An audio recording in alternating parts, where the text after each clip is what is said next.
사도행전 4장 12절 말씀 다 같이 읽어보겠습니다. 시작. 다른 사람 안에는 구원이 없나니 하늘 아래에서 우리를 구원할 다른 이름을 사람들 가운데 주지 아니하셨느니라 하였더라. 아멘.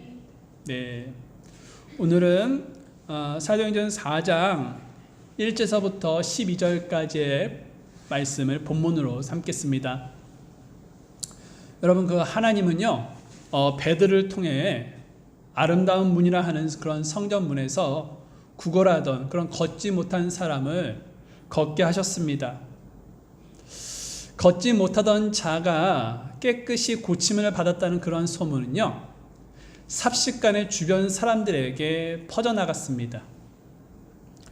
그러자 많은 사람들이 정말로 크게 놀라며 솔로몬 주랑에 모여있던 베드로와 요한에게 몰려들었습니다. 베드로는 디모데후서에서 때에 맞든지 맞지 아니하든지 복음을 선포하라는 말씀처럼 그 때를 놓치지 않고 그들에게 담대히 하나님의 말씀을 전했습니다. 그런 예수님의 죽으심과 묻히심, 그리고 부활하심, 그리고 예수님의 재림을 언급하면서 너희들이 죄에서 회개하고 회심해야 한다라고 촉구했습니다. 그리고 오늘 본문은 이렇게 시작을 하고 있지요. 본문 1절을 한번 읽어보겠습니다. 시작. 그들이 백성에게 말하고 있을 때에 제사장들과 성전의 대장과 사두개인들이 그들에게 이르러서는, 여러분, 우리가 본문을 살펴보니까 지금 그들이 백성에게 말할 때라고 말을 하고 있죠. 그러면 여기서 그들이라는 사람은 누구를 가리키고 있을까요? 바로 베드로와 요한이죠. 그러니까 지금 베드로와 요한이 복음을 전하고 있을 때 제사장들과 성전의 대장 그리고 사두개인들이 그들에게 이르렀다라고 말을 하고 있는 것입니다. 이것은 무엇을 보여주고 있습니까? 그것은요, 베드로와 요한이 말씀을 전하고 있을 때 제사장들을 비롯한 성전 대장과 그리고 사두개인들이 그들을 잡으러 온 것이라고 우리가 이해할 수 있습니다. 또 동시에 우리가 무엇을 알 수가 있냐면, 그들을 잡으러 제사장과 그 무리들이 들이닥쳤는데 그럼에도 불구하고 지금 베드로와 요한은 그들을 신경 쓰지 않고 설교를 이어가고 있었다라는 것을 알 수 있다라는 것이죠. 그런데 왜 갑자기 그들은요, 베드로와 요한을 잡으러 온 것일까요? 여러분, 그 해답은요, 지금 2절에서 밝혀주고 있는데요, 한번 우리가 2절에서 그 이유에 대해서 한번 보겠습니다. 2절 읽겠습니다. 시작. 그들이 백성을 가르친 것과 또 예수님을 통해 죽은 자들로부터의 부활을 선포한 것으로 인해 근심하여. 지금 갑자기 제사장들을 비롯한 그런 무리들이 베드로와 요한을 잡으러 온 것은 그들이 백성을 가르쳤기 때문이다라고 알려주고 있습니다. 그리고 동시에 그들이 예수님을 믿고 죽은 자들에게는 부활이 있다라는 것에 대해서 선포했기 때문에 지금 그들이 이 베드로와 요한을 잡으러 온 것입니다. 그러면서 지금 그들에게는 어떤 마음이 있었냐면 근심이 되었다라고 성경은 말씀해 주고 있죠. 자, 그럼 여기서 근심이라는 그런 단어는 무엇을 말해주고 있을까요? 이것은 본래요, 심히 화가 나서 어쩔 줄 몰라 하는 그런 감정의 표현을 말하고 있는 것입니다. 굉장히 지금 그들은 불쾌하다는 것이죠. 그런 매우 강한 의미를 지금 이 근심에다 표현하고 있는 것입니다. 그렇다면 도대체 왜 그들은 예수님의 죽으심과 묻히심 그리고 부활을 가르치고 전하는 것에 대해 그토록 심히 분노한 것입니까? 그것은요, 당시 그들이 로마와 결탁하여 부귀영화를 누리고 있었던 그런 귀족 계층이었기 때문이라는 것입니다. 이것은 무엇을 말해줍니까? 네, 이것은요, 그들이 기독 계층이었는데 그러한 사회 질서 체계가 무너질까봐, 그러니까 자기들이 지금 누리고 있는 그런 계층이 예수님으로 인해서 무너질까봐, 그러면 다시 자기들의 그런 기독 계층을 누리지 못할까봐 지금 이들은 두려워했다라고 말을 하고 있는 것이죠. 그들은 혹시라도 베드로와 요한이 백성들을 선동하여 자기들이 누리고 있었던 엄청난 기득권이 무너질까봐 그런 것에 대해서 근심하며 불쾌하게 생각을 했던 것입니다. 그래서 그들이 예수님을 십자가에 못 박아 죽게 했던 이유도요, 만약 예수님께서 백성들을 선동해서 새로운 왕국을 세우게 되면 자기들이 지금까지 누리고 있었던 그러한 사회적 기반들이 무너질까봐 염려되었기 때문에 이들이 예수님을 죽게 했다라는 것입니다. 자, 그러면 분노한 그들은 구체적으로 어떤 사람들이었습니까? 크게 여러분 세 종류의 사람들인데요, 한 부류는 바로 제사장들입니다. 그리고 그 다음은 성전의 대장, 그 다음은 사두개인들입니다. 자, 제사장들은 누구냐? 제사장들은요, 성전에서 행해지는 그런 예배 의식, 그런 종교 의식을 주관하는 그런 사람들을 바로 제사장들이다라고 말을 하고 있는 것입니다. 제사장들은요, 구약 시대에서부터 있었던 그러한 직분이었고요, 이들은 아론의 자손들만 할 수가 있었습니다. 하나님의 선택받은 백성임을 자랑하는 유대인들에게는 영적 지도자들이 바로 제사장들이었다라는 것이죠. 제사장들의 우두머리는 대제사장이었습니다. 당시에는 로마에 대제사장을 임명을 했는데, 여러분 6절에 한번 보면 대제사장 안나스와 가야바라고 이렇게 지금 나오고 있죠. 네, 지금 당시의 대제사장은 안나스와 가야바였다라는 것이죠. 지금 이 안나스와 가야바는요, 사실 누구를 죽였냐면 예수님을 죽였던 인물들이었습니다. 그들은 유대인들을 선동해서 예수님을 십자가에 못 박으라고 선동했고요, 로마의 유대 총독 빌라도에게 압력을 가하기도 했던 그런 인물들이었습니다. 자, 그리고 이제 두 번째 인물을 소개해 드리겠는데요, 바로 성전의 대장입니다. 예루살렘 성전에는요, 성전의 치안과 질서를 유지하기 위해서 24개의 그룹으로 이렇게 나뉘어서 경비를 담당했었습니다. 그 총 책임자가 바로 성전의 대장이었던 사람입니다. 그리고 성전의 대장은요, 실제적으로 원래 그 유대인들에게 가장 우두머리급이 바로 대제사장이었거든요. 그 다음으로 권력자가 바로 이 성전의 대장이었습니다.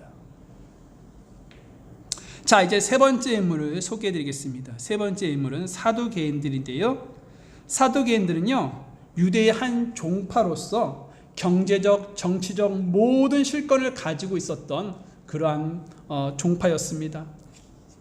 이들은 자신들의 정치적 기득권을 유지하기 위해 로마에서 파견된 그런 사람들과 굉장한 그런 친밀한 그런 관계를 맺으면서 사회 각계 각층의 그런 모든 고위직을 독점하고 있었습니다. 한마디로 이 사두개인은요, 이스라엘 모든 최고직을 독점한 그런 당시 최고의 실세의 그룹이었다라는 것이죠. 따라서 모든 권력과 부는요, 자연스럽게 이 모임에 모이게 되었고, 이 모임에 속한 사람들은 막연한 내세나 그런 부활을 믿지 않았던 사람들이었습니다. 만약 이들이 이것을 믿는다면 메시아가 올 때 자신들의 기득권을 모두 다가 내려놓아야 했기 때문에 그들에게는 그것들을 받아들일 수가 없었지요.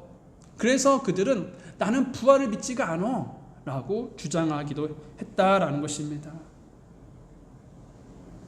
그런데 베드로가 지금 백성들에게 예수님을 통해 죽은 자들부터 부활을 선포했으니 이것이 그들에게 얼마나 심기를 불편하게 했던 그러한 일들이겠습니까? 그들은 예수님을 못 박아 죽인 자들로서 그 일을 절대로 묵과할 수가 없었습니다. 그래서 그들은 솔로몬의 주랑에서 급히 쳐들어와서 베드로와 그리고 요한을 붙잡았다라는 것이죠. 여러분, 그들은 권력과 기득권을 지키기엔 하나님의 뜻과 복음을 받아들이지 않았습니다. 뿐만 아니라 복음을 전하는 자들에게 심히 분노하며 못마땅하게 여겼다라는 것입니다. 그렇다면 혹시 우리도요, 우리가 가진 기득권이 예수님을 따르는데 장애물이 되고 있지는 않습니까?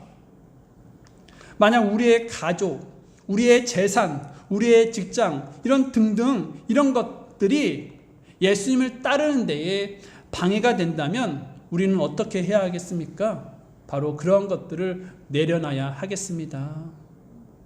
예수님은요, 죄로 말미암아 멸망 아래 있던 우리를 구원하시기 위해서 하늘 왕자를 버리고 이 땅에 오셨지요. 우리를 구원하기 위해 그분의 기득권을 포기하셨던 것입니다. 이 땅에서도 섬김을 받을 수 있었지만 섬김을 받을 수 있는 기득권까지 다 예수님을 내려놓으셨습니다. 예수님의 마음에 담긴 생각은요, 기득권을 내려놓는 것이었습니다. 예수님의 제자가 되는 것은 제자 훈련 과정을 통과해야지만 예수님의 제자가 되는 것이 아니라 예수님의 마음을 우리 마음판에 새기고 그렇게 살아가는 사람이 바로 예수님의 제자가 되는 것이지요. 세상은요, 기득권을 포기하지 않으려고 몸부림을 치고 있습니다. 정치, 경제, 사회, 문화 이런 등등 모든 영역에서 기득권을 유지하기 위한 그런 싸움이 갈수록 거칠어지고 있습니다. 교회 안에서도 마찬가지죠. 기득권을 내려놓지 않으려고 목소리가 커지고 있다라는 것입니다. 제가 들은 얘기인데요, 어떤 교회는 1층은 어떤 장로를 따르는 그런 무리들이 주일에 예배 시간에 모여서 예배를 드리고 같은 시간에 2층에서는요 어떤 목사를 따르는 그런 무리들이 따로 예배를 드리는 그런 교회가 있다라고 합니다.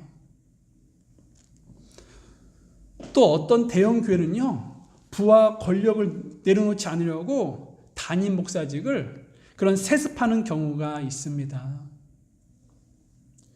교회가 이 땅의 빛과 소금의 역할을 잘 감당하지 못하고 있는 모습인 것이죠.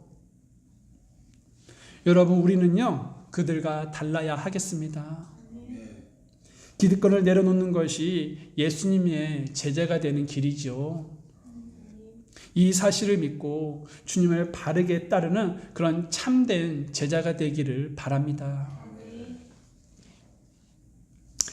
제사장들과 성전의 대장과 사두개인들은요 자신들이 누리고 있던 그런 기득권을 유지하기 위해 베드로와 요한에게 손을 대었습니다. 본문 3절을 한번 볼까요? 시작. 그들에게 손을 대었으나 이제 날이 저물었으므로 그들을 다음 날까지 가두었더라. 네, 여러분, 여기서 손을 대었다는 것은 무슨 의미입니까? 바로 붙잡았다라는 의미입니다. 그러니까 그들은 베드로와 요한을 그 자리에서 붙잡은 것이지요. 그들은 권력이 있었기 때문에 그 권력을 사용해서 그들을 결박을 했던 것입니다.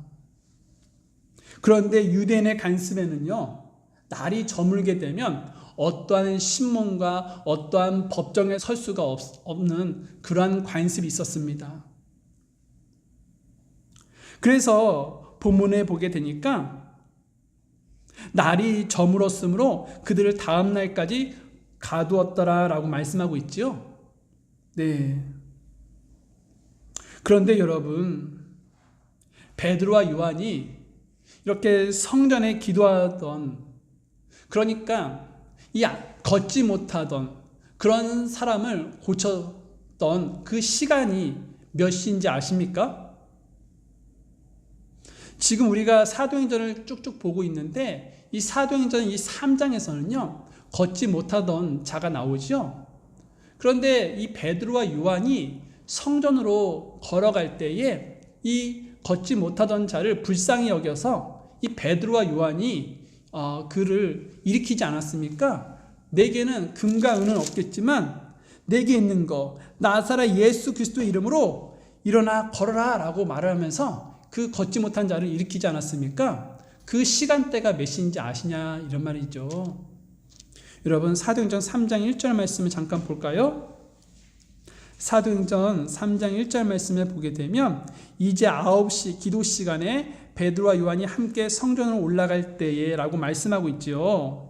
네, 그러니까 지금 베드로와 요한이 성전에 기도하러 갔던 시간은 9시다 라는 것을 알 수가 있습니다. 이 시간을요 오늘날 우리 현대 시간으로 계산해 보면요 이 9시에서 플러스 6을 하는 거예요.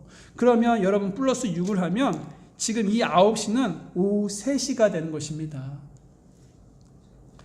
여러분 날이 저물었다는 것은 적어도 그 시간이 오후 6시가 넘었을 거라고 생각되시죠? 맞습니다. 오후 6시가 넘었다는 것입니다. 이런 것을 생각해 볼 때 지금 베드로와 요한은 유대인들에게 복음을 몇 시간 넘게 지금 전하고 있는 것입니까? 바로 3시간 넘게 이렇게 복음을 전하고 있는 것입니다.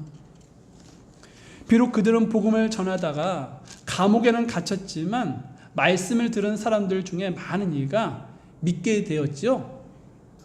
성경 그 숫자를 기록을 하고 있는데 여러분 지금 3시간 넘게 이 베드로와 요한이 복음을 전했을 때에 그 유대인들이 예수님을 받아들이는데 몇 명이나 이렇게 예수님을 받아들이냐? 바로 성경은 5,000명쯤 되는 그런 남자들이 구원을 받았다라고 말을 해주고 있습니다. 여러분 본문으로 한번 돌아가 보십시오. 사도행전 4장 4절 말씀입니다. 읽겠습니다. 시작. 들은 사람들 중에 많은 이가 믿었고 남자의 수가 5,000쯤 되었더라. 네. 3시간 넘게 전한 복음을 듣고 예수 그리스도를 믿게 된 사람은 남자의 수가 5,000쯤 되었다라고 말하고 있습니다. 그렇다면 계수된 남자 장정을 제외한 그런 여자와 아이들의 그런 수를 포함하면 거의 몇이 될까요? 적어도 한 10,000명 이상은 그날 구원을 받지 않았겠습니까? 네. 10,000명 넘는 사람들이 자신의 죄를 회개하고 예수님께로 이렇게 돌아왔음을 우리는 짐작해 볼 수가 있다라는 것입니다. 이는 대단한 사건인 것이죠. 하루 만에 유대인 10,000명이 넘게 예수님을 받았다는 것은 일이 없는 사건이었습니다. 그러면 이런 결과를 우리에게 보여주는 목적이 무엇일까요? 하나님께서는 왜 이렇게 숫자를 기록하면서 우리에게 이러한 결과를 왜 우리에게 이렇게 알려주셨을까요? 그것은 세상의 어떤 위협과 박해 앞에서도 복음의 진리에 굳게 선 교회는 절대 무너지지 않는다라는 것을 보여주기 위해서라는 것입니다. 또한 주님께서 세우시고 또 주님의 진리대로 믿고 또 주님의 복음을 전하는 교회는 환난과 핍박 속에서도 절대 위축되지 않고 오히려 더욱 생명력을 가지고 성장하는 것을 보여주기 위해서 이렇게 하나님은 이 숫자를 말씀해 주신 것이죠. 그러므로 여러분 우리는요 여러 가지 방해들이 있고 위협들이 있다 할지라도 또한 핍박이 있다 할지라도 절대로 걱정할 필요가 없다라는 것입니다. 이런 것들이 있다고 해서 교회가 부흥하지 못한 것이 아닙니다. 교회가 부흥하지 못하는 것은 복음이 없기 때문이라는 것이죠. 복음으로 무장하지 않았기 때문에 성장하지 못하는 것입니다. 오늘 초대교회가 하루에 그런 5천 명이 이렇게 예수님을 믿고 또 교회에 더해질 수 있었던 이유가 어디에 있습니까? 바로 핍박과 박해가 있었지만 그들에게는 복음이 있었기 때문에 죽지 않고 역사하는 그런 교회가 이 초대교회가 될 수 있었다라는 것입니다. 우리가 걱정해야 하는 것은요, 우리를 위협하는 세력들이 아닙니다. 정말 우리가 걱정해야 하는 것은 우리 안에 그리스도가 계시는지, 또 복음의 권능으로 무장하고 있는지, 또 진리의 말씀을 사모하고 있는지를 보아야 한다라는 것이죠. 만약 이런 게 없다면 겉모습은 튼튼해 보이지만 실상 속 안은 빈 깡통처럼 힘없는 텅 빈 교회가 되고 말 것입니다. 정말 우리가 구해야 할 것은 아무 문제 없고 형통한 길을 걷게 해달라고 하는 것이 아니라 어떤 어려움과 핍박 속에서도 복음의 권능으로 무장하고 바른 믿음을 지키며 오직 예수님을 바라보며 나아갈 수 있도록 기도해야 할 것입니다. 그때 교회는 마귀가 역사를 하며 강하게 공격할지라도 절대 무너지지 않고 도리어 성장하는 그런 교회가 될 것입니다. 이 사실을 믿고 어떤 어려움과 핍박 속에서도 복음으로 이기고 승리하는 교회가 되기를 바랍니다.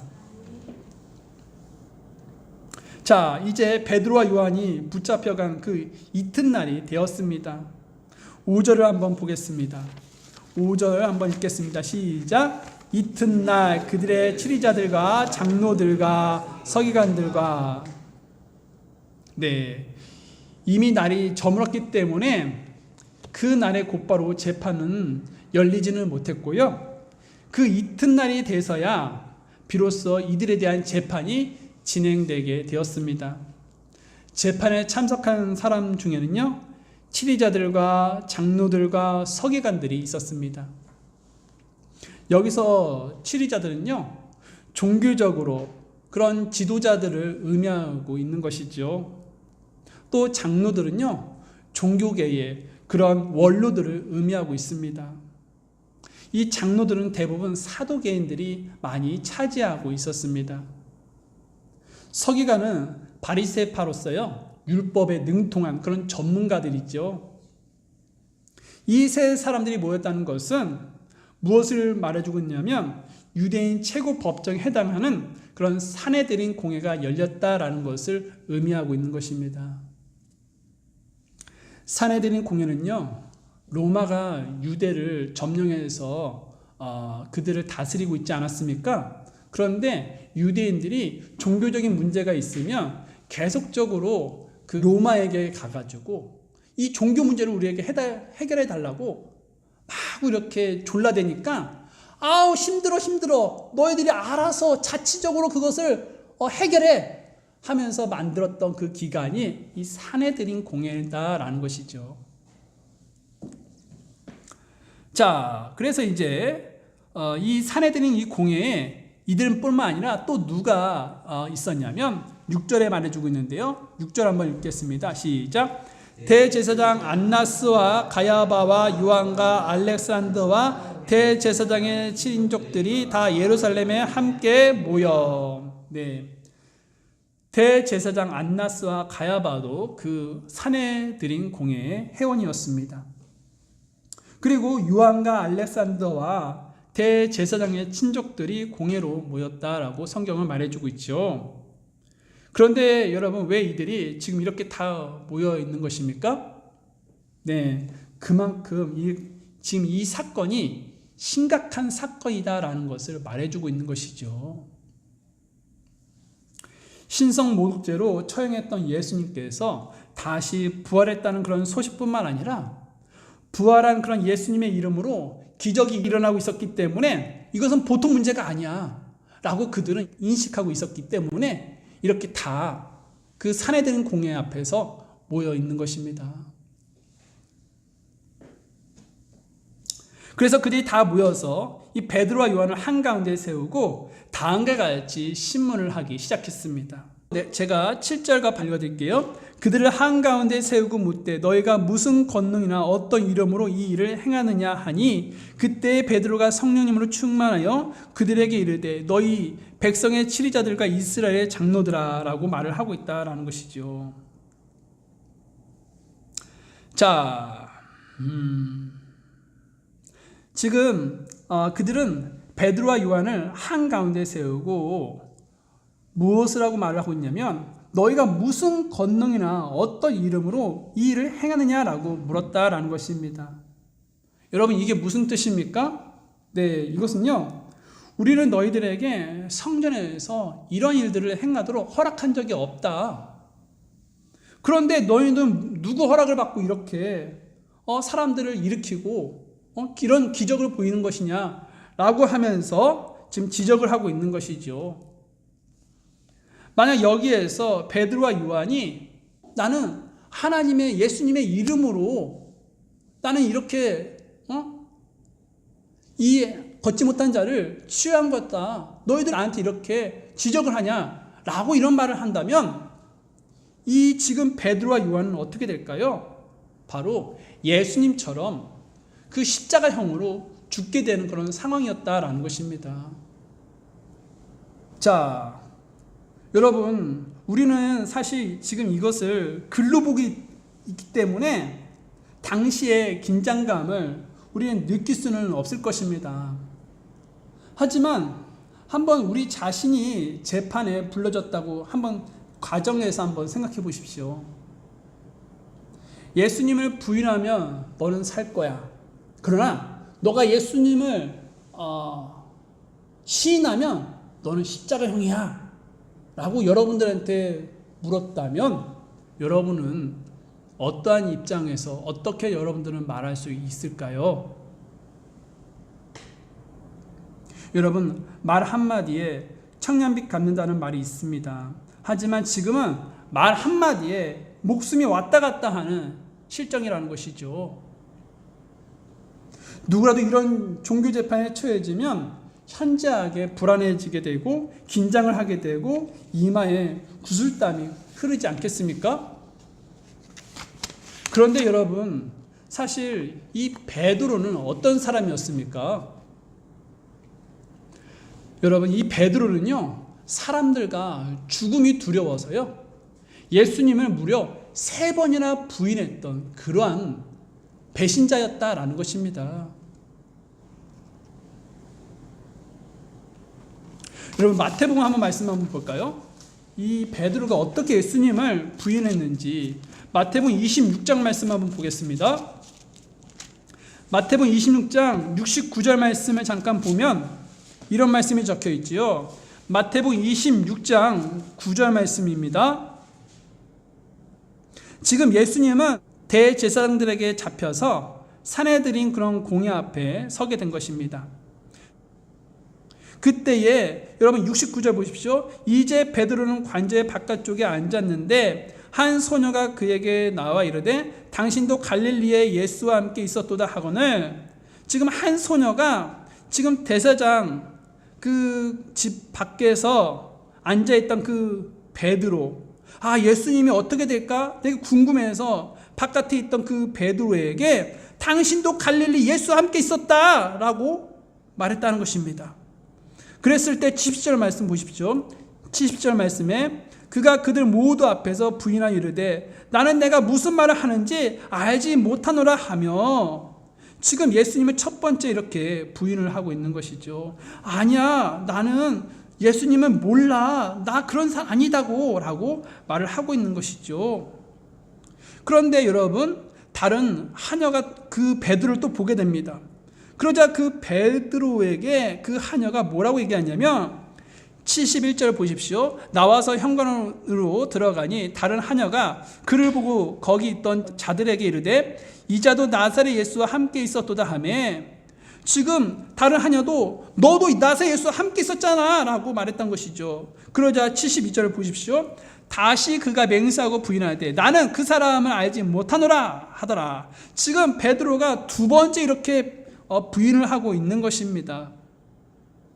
그리고 이제 조금 있다가 또 어떤 일이 일어났냐면 73절 말씀 보십시오. 조금 뒤에 곁에 서 있던 자들이 그에게 나와 베드로에게 이르되 너도 확실히 그들 중 하나와 내 말투가 너를 드러내느니라 하거늘. 야, 너 지금 말투가 지금 나사렛 예수, 그 갈릴리 사람 예수와 말투가 똑같아. 그렇기 때문에 너 예수와 함께 있었던 거 확실하잖아 라고 말했을 때에 베드로가 어떻게 나왔습니까? 74절 말씀 함께 읽겠습니다. 시작. 그때 그가 저주하며 맹세하기 시작하여 이르되 나는 그 사람을 알지 못하노라 하며 즉시 수탉이 울더라. 지금 베드로가 예수님을 저주한 거예요. 엄청 심한 욕을 했겠죠. 성경이니까 그런 욕을 안 써놨는데 굉장히 심한 욕을 하면서 저주하고 있었던 것입니다. 그러면서 맹세하면서 나는 절대 그 사람을 알지 못해. 나 맹세한다 라고 말을 하고 있었던 것이죠. 여러분, 그러나 이제 베드로는 이전에 그 베드로가 아니었습니다. 베드로가 대제사장의 그런 질문에 뭐라고 대답을 하고 있을까요? 여러분, 본문으로 한번 돌아가 보십시오. 사도행전 4장입니다. 사도행전 4장 말씀에 보게 되면 8절에서부터 10절 말씀을 다시 한번 읽어보겠습니다. 같이 읽어볼까요? 시작. 그때에 베드로가 성령님으로 충만하여 그들에게 이르되 너희 백성의 치리자들과 이스라엘의 장로들아, 만일 그 허약한 사람에게 행한 선한 행위에 대하여 그가 어떻게 온전하게 되었느냐 하는 일로 우리가 이날 신문을 받는다면 너희 모두와 이스라엘 온 백성은 이것을 알라. 곧 너희가 십자가에 못 박았고 하나님께서 죽은 자들부터 살리신 나사렛 예수 그리스도의 이름으로 말미암아 곧 그분으로 말미암아 이 사람이 온전하게 여기 너희 앞에 서 있느니라. 아멘. 자, 지금 베드로는 겁먹고 있습니까? 아니면 겁먹고 있지 아니하는 모습을 보이고 있습니까? 네, 베드로는 지금 하나도 겁먹고 있지 않고 있는 모습을 보이고 있다라는 것입니다. 오히려 자신을 신문하려 모인 그들 앞에서 당신들이 십자가에 못 박은 나사렛 예수 그리스도의 이름으로 말미암아 걷지 못하는 자가 고침을 받고 온전하게 되었다라고 담대하게 전하고 있는 것입니다. 그러면 어떻게 겁 많던 그런 베드로가 이렇게 담대하게 변화될 수 있었던 것입니까? 네, 여러분, 그것은 그가 성령님으로 충만했기 때문이라는 것입니다. 여러분, 8절 한번 다시 보십시오. 8절을 다시 보시면 베드로가 성령님으로 충만하여 라고 말씀하고 있지 않습니까? 여러분, 어린 소녀의 말을 듣고도 겁이 나서 주님을 모른다고 3번씩이나 부인하던 베드로였지만 성령님으로 충만해지자 완전히 달라졌다는 것이죠. 여러분, 성령님으로 충만한 베드로와 요한은 밤사이에 감옥에 이렇게 있지 않았습니까?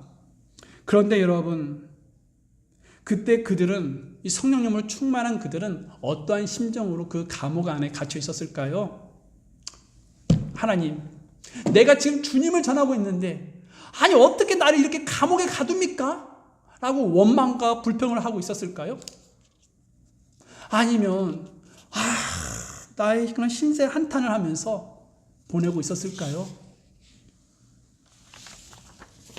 그들은요, 아마 주님을 위해서 핍박받은 것에 대해서 기뻐하고 즐거워했을 것입니다.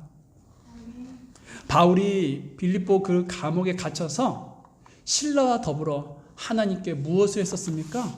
찬양을 했지요. 우리가 그 말씀을, 빌립보 말씀을 통해서 읽어보지 않았습니까? 여러분, 그거와 마찬가지로 베드로와 요한도 비록 감옥에 갇혔지만 낙심하기는커녕 자기들의 전도를 통하여 예수님을 믿는 자들이 늘어나는 것을 인하여 기뻐하였을 것이라는 것이죠. 그러므로 여러분, 우리도요, 성령님으로 충만하여 늘 기도하며 살아가는 그러한 그리스도인들이 될 수 있기를 바랍니다.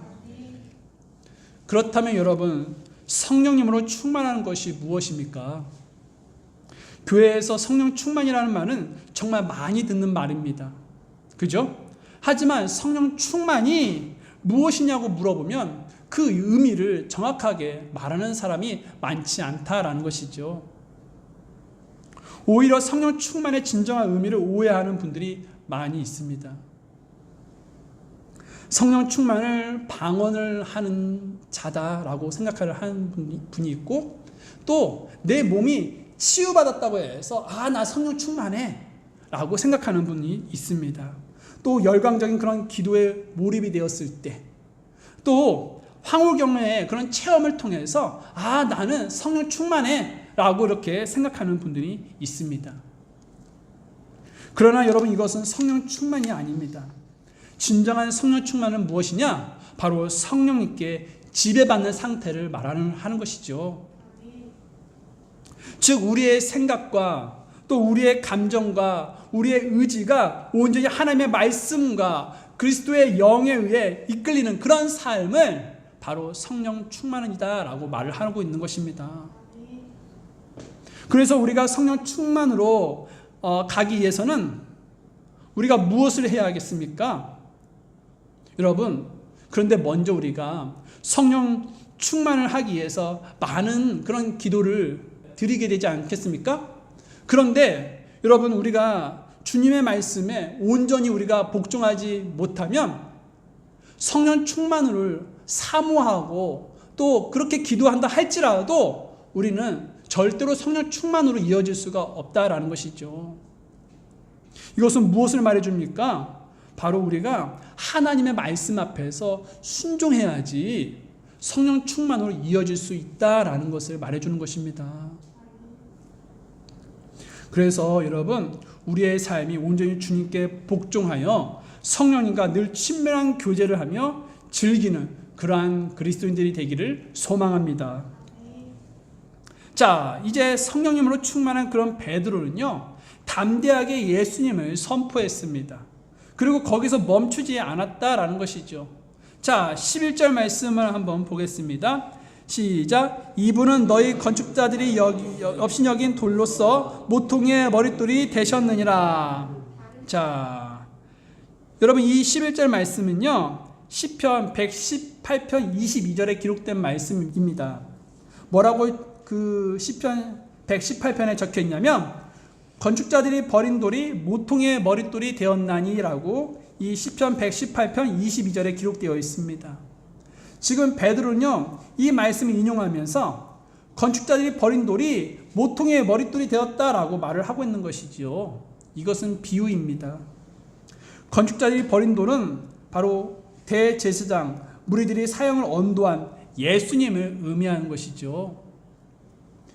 베드로는 그들이 부인한 예수님께서 바로 가장 귀한 모퉁이의 머릿돌이 되셨다라고 말을 하고 있고, 예수님이 바로 구약성경에 예언된 그런 메시아임을 담대하게 전하고 있는 것입니다. 그러면서 베드로는요, 마지막으로 다음과 같이 말씀하고 있습니다. 12절 말씀 읽겠습니다. 시작. 다른 사람 안에는 구원이 없나니 하늘 아래에서 우리를 구원할 다른 이름을 사람들 가운데 주지 아니하셨느니라 하였더라. 네, 베드로는 예전에 베드로가 아니었습니다.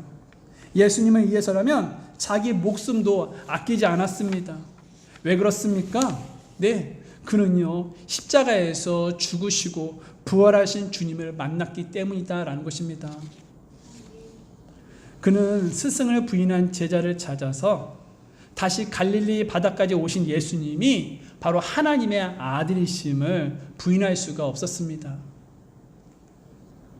베드로는 사내들인 공회 앞에서 예수님만이 유일한 구원자다, 메시지를 이렇게 담대하게 전했던 것이죠.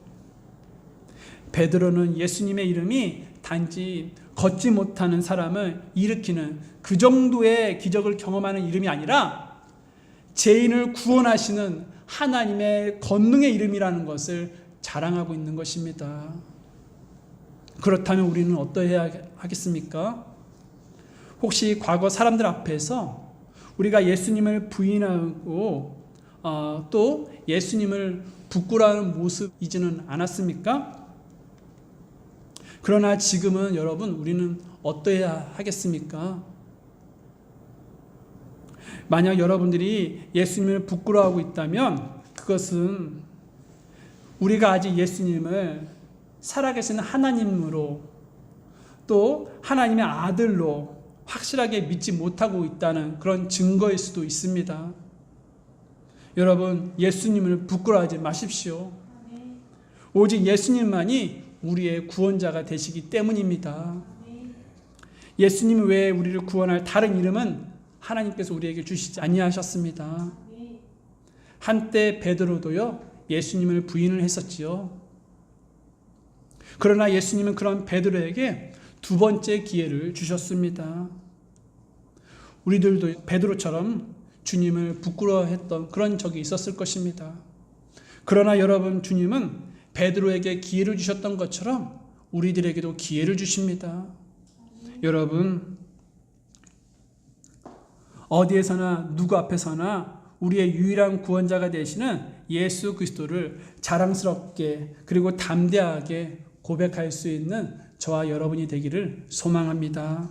우리 모두 자리에서 다 일어나겠습니다.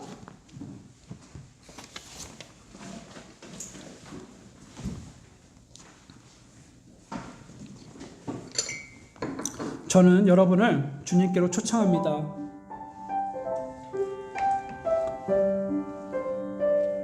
사람들은 죄인이죠. 그런데 하나님은 그 죄인을 사랑하셨습니다. 그래서 이 땅에 누구를 보내주시냐면 하나님의 아들을 이 땅에 보내주시죠.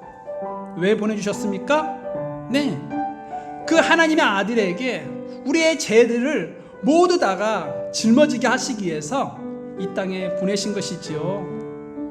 그리고 예수님은요, 십자가에서 우리의 죄들을 위해서 못 박히시고 또 예수님의 그 모든 피를 다 쏟아 부어주셨습니다. 그러므로 인해서 이 죄인들이요, 그 예수님의 그 보혈로 다 그 죄들이 씻음받게 되었다라는 것이죠.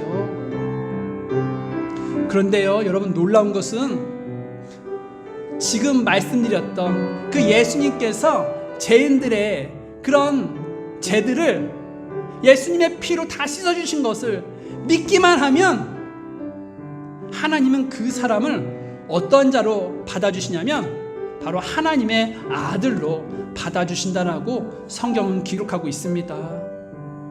여러분, 우리가 과거에 어떤 삶을 살았는지는 잘 모르겠습니다.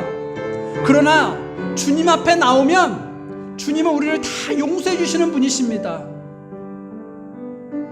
그런 분을 우리는 신뢰하고 믿을 수 있기를 바랍니다. 우리를 구원할 다른 이름은 없습니다.